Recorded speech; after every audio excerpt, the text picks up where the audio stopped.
Wanaume mara nyingi huonekana kwenye lawama tu, lakini sio kwenye pongezi au shukrani.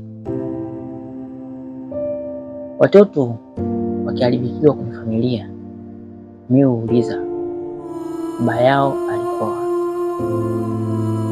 Lakini watoto wakifanikiwa, jamii hiyo hiyo sema kwamba mama yao aliwalea vizuri.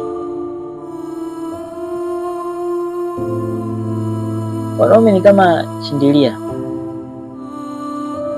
lililoshindilia ardhi kabla ya barabara kujengwa.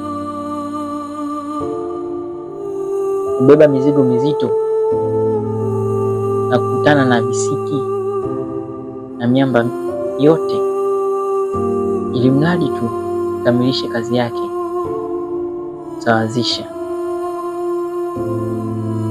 Pindi barabara ikikamilika na kuonekana nzuri,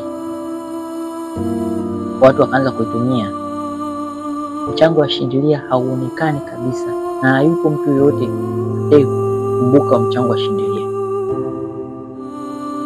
Hivyo ndio hivyo ilivyo jamii yetu inapowachukulia wanaume. Anabeba lawama pale familia inapoyumba. Lakini mafanikio yakija, huvuliwa majina yote mazuri,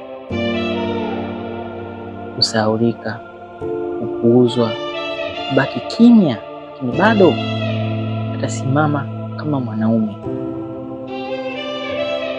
Leo tusikie sauti isiyosemwa.